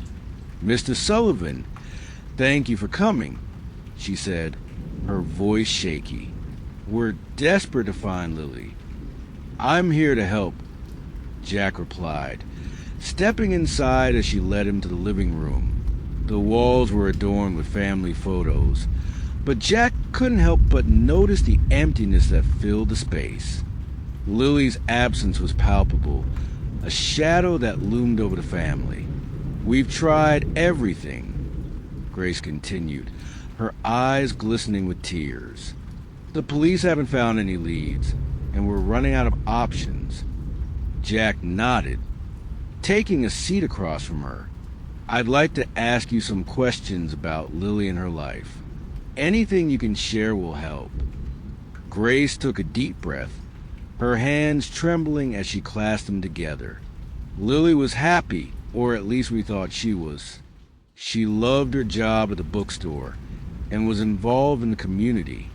But lately, she had been acting a bit distant." "What do you mean by distant?" Jack asked, leaning forward.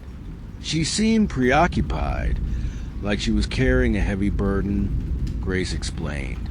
"I didn't think much of it at first, but now I wish I had paid more attention." Jack made note of her words, sensing that there was more to the story. "Did she mention any specific issues or problems she was facing?" Grace hesitated, her brow furrowing. There was something about a disagreement with her brother, David. They had a falling out a few weeks before she disappeared. "I think it was about money, but I'm not sure." "David," Jack repeated, taking mental notes. "How did they usually get along?" "They were close growing up, but they've had their ups and downs," Grace admitted. "I think this last fight really affected her." Jack felt a flicker of intrigue. Family dynamics often held the key to unraveling mysteries, and it seemed that Lily's relationship with her brother might be worth exploring. "Can you tell me more about David?" Grace sighed, her expression troubled. "He's been struggling lately. He lost his job a few months ago and has been having a hard time finding work. I think he was feeling a lot of pressure. Jack nodded, understanding that financial stress could lead to tensions within a family. Is there anyone else in Lily's life who might have influenced her? Grace shook her head. Not that I know of. She was close to her friends, but she never mentioned anyone special. Just her work and her volunteering. After wrapping up the conversation with Grace, Jack thanked her for her time and promised to do everything he could to find Lily. As he left the house, he felt a growing sense of determination. He had a few leads to follow, and he intended to dig deeper into Lily's life, starting with her brother. David Harper lived in a small apartment not far from his family home. As Jack approached the building, he noticed a disarray of the exterior, cracked paint, and unkempt landscaping. It mirrored the turmoil that often accompanied financial struggles. Jack climbed the stairs to the second floor, his heart pounding as he prepared to confront David. He knocked on the door, and after a moment, it creaked open to reveal a disheveled man in his early 30s. David's eyes were bloodshot, and his clothes hung loosely on his frame. "Can I help you?" he asked, his voice tired and defensive. "David Harper?" Jack introduced himself, extending a hand. "I'm a private investigator, looking into your sister's disappearance." David's expression shifted, a mix of concern and anger flashing across his face. "What do you want?" he snapped, crossing his arms defensively. "I want to help find Lily," Jack replied calmly. "I'd like to ask you a few questions if you're willing." David hesitated, but eventually stepped aside, allowing Jack to enter.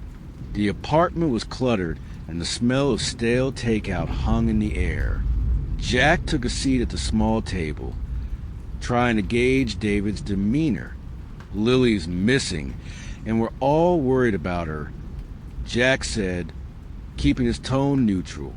"I understand you two had a disagreement recently.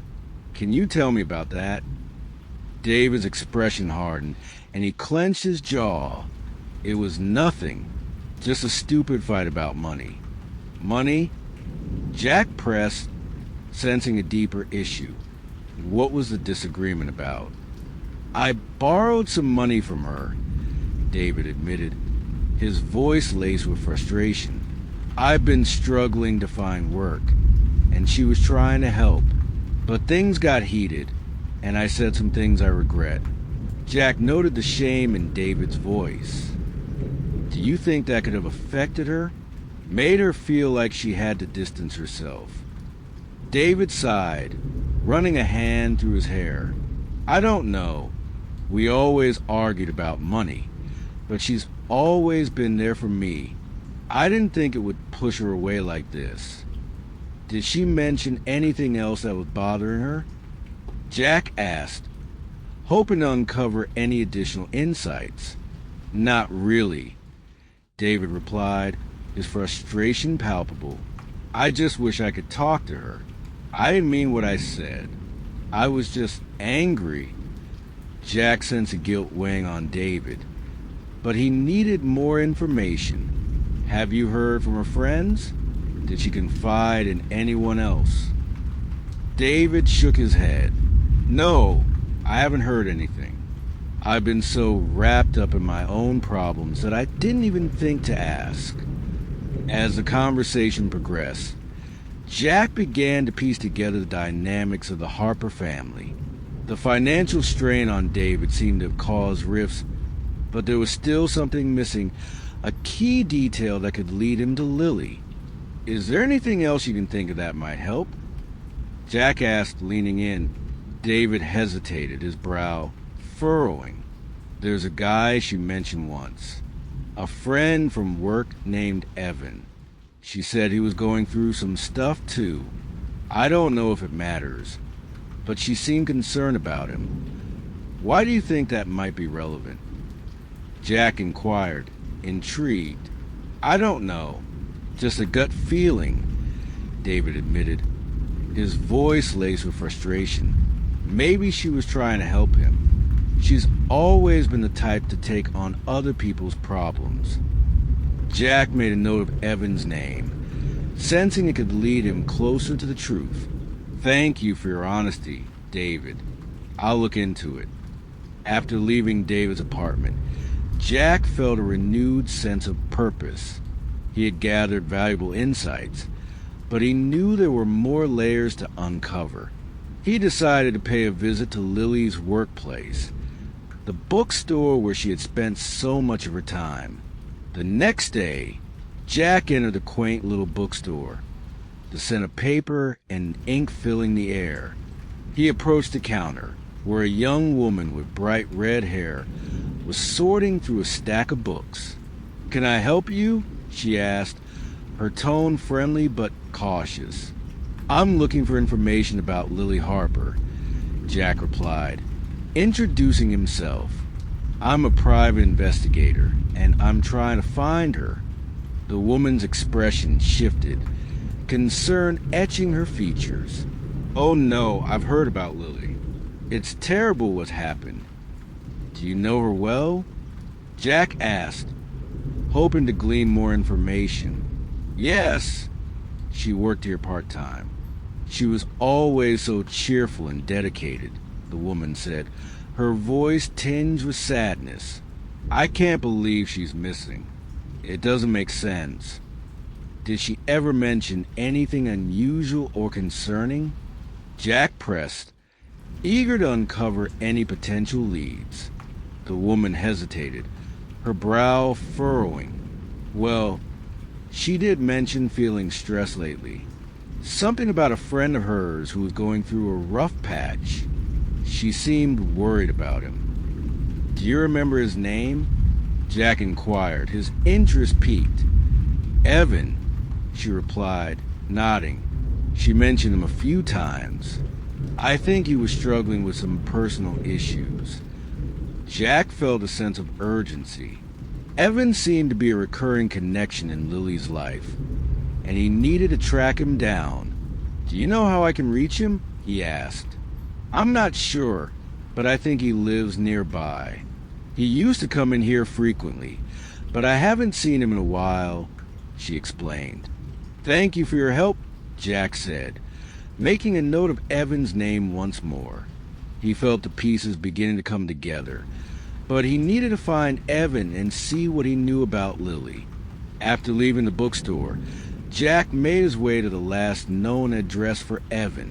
The sun was beginning to set as he approached a modest apartment complex, the air filled with a sense of anticipation.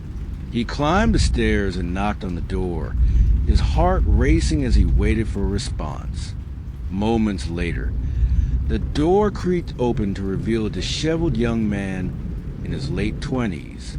His eyes were heavy, and he looked as if he hadn't slept in days. "Can I help you?" Evan asked, his voice laced with fatigue. "Evan? I'm Jack Sullivan, a private investigator. I'm looking into Lily Harper's disappearance," Jack said, gauging Evan's reaction. The mention of Lily's name caused Evan's expression to shift, a flicker of concern crossing his face. "Lily? What happened to her?" he asked, his voice filled with worry. "She's missing," Jack replied, his tone serious. "I'm trying to find out what happened, and I was hoping you could help." Evan stepped aside, allowing Jack to enter the apartment. The space was cluttered, with empty takeout containers and clothes strewn about. "I haven't seen her in a while," Evan admitted, his gaze distant. "We were supposed to meet up, but she never showed. Do you know why she was upset?" Jack asked, hoping to uncover more. Evan rubbed the back of his neck, anxiety evident in his posture. "She mentioned some things she was dealing with, but I didn't think it was anything serious. Just the usual stress, you know?" Jack studied Evan closely, sensing that there was more beneath the surface. Did she say anything specific? Any worries about her family or anyone else? Evan hesitated, his brow furrowing as he thought back. There was something about her brother, David. They had a fight a while ago. I think it really bothered her. Jack made a mental note of that detail. Family dynamics often played a significant role in unraveling the truth. Do you think that could have affected her? Maybe, but Lily was strong. She wouldn't let something like that keep her down, Evan replied, his voice filled with uncertainty. Do you know where she might have gone? Any places she liked to visit? Jack pressed, hoping to gain insight. Evan thought for a moment, his expression contemplative. She loved the beach. Sometimes she would go there to clear her head. Maybe she went to the cove. Jack's heart raced at the mention of the cove. It had been a recurring theme in his investigation, and he needed to explore it further. Thank you, Evan. I appreciate your help. As he left Evan's apartment, Jack felt a renewed sense of urgency. The cove was a place of mystery, and it seemed that it held the key to understanding Lily's disappearance. He drove to the beach, the sound of waves crashing against the shore filling his ears. When he arrived at the cove, the atmosphere felt charged and the air was thick with anticipation. The moon hung low in the sky, casting an ethereal glow over the water.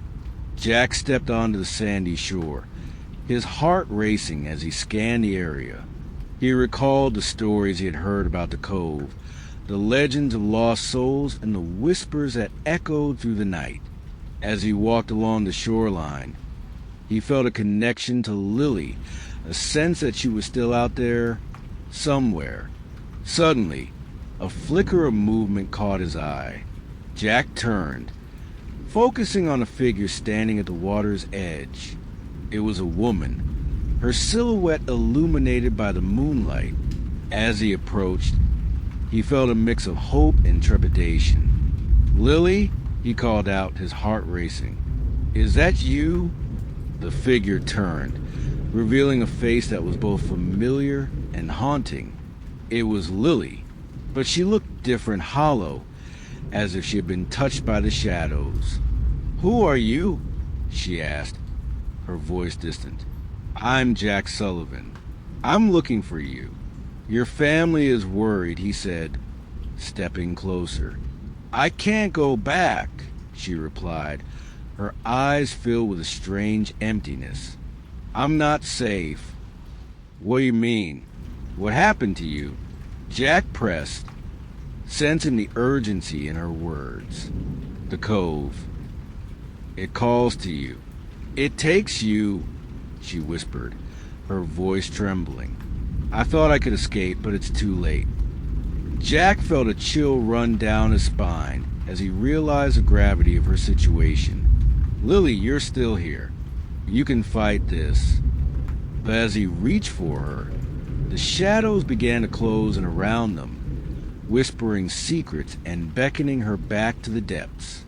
"You don't understand," she said, her voice growing fainter. "You can't fight the tide." "Lily!"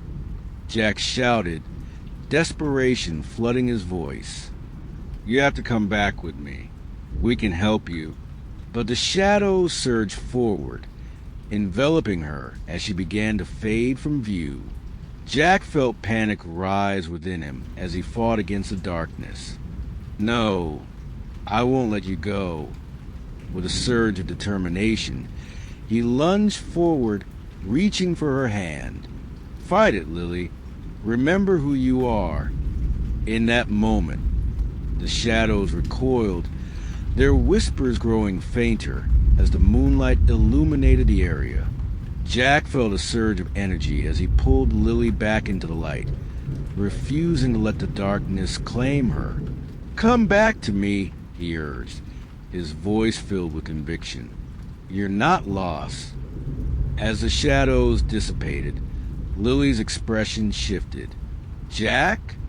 she murmured, her eyes clearing as she stepped back into the light. I can see you. Yes. You're safe, he exclaimed, relief washing over him as he embraced her tightly. The darkness had retreated, and for the first time he felt hope as they stood together. The moonlight illuminating their surroundings, Jack knew that they had faced the darkness and emerged victorious. But the journey wasn't over.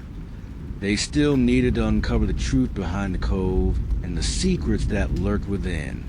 In the days that followed, Jack and Lily worked together to piece together the events leading to her disappearance. They spoke to her family, friends, and anyone who could shed light on what had happened. The more they uncovered, the more tangled the web of secrets became. They discovered that Lily's family had long been connected to the cove, with stories of lost relatives and ties to the sea.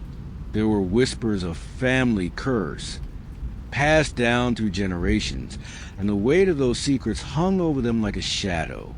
As they delved deeper, they uncovered a history of tragedy, a series of unexplained disappearances that had plagued the Harper family for decades. Each time, it seemed that a member of the family would vanish, leaving behind a trail of heartache and sorrow. Jack felt a sense of urgency as he pieced together the puzzle. The cove was not just a place of beauty. It was a place of darkness, a place that had claimed the lives of those who had come before. Determined to break the cycle, Jack and Lily decided to hold a gathering at the cove, inviting family members and friends to share their stories and confront the darkness that had haunted them for so long. They believed that by acknowledging the past, they could reclaim their future. As the night of the gathering arrived, Jack stood at the water's edge, the moon illuminating the cove in a surreal glow. Family members began to arrive, their expressions a mix of apprehension and hope. "Thank you all for coming," Jack said, his voice steady as he addressed the group. "We're here to confront the shadows of the past and find a way to heal." Lily stood beside him, her presence a beacon of strength. "We need to break the silence and share our stories," she urged. "We can't let the darkness take any more of us." As the night unfolded, stories were shared, tales of loss, grief, and the struggles that had plagued the Harper family for generations. Each account added weight to the gathering, a tapestry of shared experiences woven together by the bond of family. But as the stories flowed, so did the shadows. Jack could feel the energy shift, the whispers rising as if the darkness sought to reclaim what it had lost. He glanced at Lily, who appeared to be struggling against the pull of the cove. "Stay strong," he whispered, squeezing her hand. "We're in this together." As the night deepened, a storm began to brew on the horizon, dark clouds rolling in as the wind picked up. The atmosphere felt charged, and Jack sensed that the gathering was reaching a critical moment. "Now is the time to confront our fears," he declared, raising his voice to cut through the rising wind. "We must reclaim our family's legacy and break free from the curse of the cove." As he spoke, the whispers grew louder, the shadows swirling around them. Jack could feel the weight of the darkness pressing in, but he stood firm, determined to protect Lily and the others gathered. "Let us honor those we've lost," he continued, his voice steady. "Let's remember their names and celebrate their lives." With that, he invited family members to share the names of those who had been lost in the cove, each name spoken like a prayer against the darkness. As the names echoed through the night, Jack felt a surge of energy, a powerful force pushing back against the shadows. But just as the gathering reached its peak, a figure emerged from the darkness, one that sent a chill racing down Jack's spine. It was the silhouette of a woman, her expression hauntingly familiar. "Lily!" Jack shouted, his heart racing as he recognized the figure. "Stay back." But the figure advanced, her form shifting as if caught between worlds. "You cannot escape the curse," she whispered, her voice echoing like a haunting melody. "You belong to the sea." The wind howled around them, and Jack felt the shadows closing in. "No, we will not be taken," he shouted, defiance surging within him. As the storm raged on, Jack focused on the strength of the gathered family members. "We are not defined by our past. We are stronger together." With each declaration, the figure faltered, the shadows retreating as the bonds of family and love pushed back against the darkness. Lily stood beside Jack, her presence a beacon of strength as they faced the figure together. "Enough!" Jack shouted, drawing on all the energy he could muster. "We will not be claimed by the darkness." The figure let out a wail, the sound echoing through the cove as the shadows swirled around them. But with the strength of their collective voices, the family members stood firm, refusing to be intimidated. As the storm raged, the figure began to dissolve, the shadows retreating back into the depths. Jack felt a surge of relief wash over him as the darkness dissipated, leaving only the gentle sound of the waves lapping against the shore. "We've done it," Lily whispered, tears streaming down her face. "We've broken the curse." The gathering erupted in applause and cheers, a sense of unity washing over them as they celebrated their victory over the darkness. Jack felt a sense of fulfillment, knowing that they had faced their fears and emerged stronger than ever. As the sun began to rise over the horizon, casting a golden light over the cove, Jack knew that this was just the beginning. They had reclaimed their family legacy, but the journey of healing would continue. In the months that followed, Jack and Lily worked tirelessly to raise awareness about the history of the cove and the importance of confronting the darkness within. They organized community events, sharing stories of resilience and hope, and helping others who had faced similar struggles. The cove transformed from a place of fear to a symbol of strength and unity. Jack felt a sense of purpose as he continued his work, determined to help others break free from the shadows that had haunted them. And as he stood at the water's edge, watching the waves roll in, he knew that he and Lily had forged a new path, a path filled with hope, love, and the promise of a brighter future. Together, they had faced the darkness and emerged stronger, ready to embrace whatever lay ahead.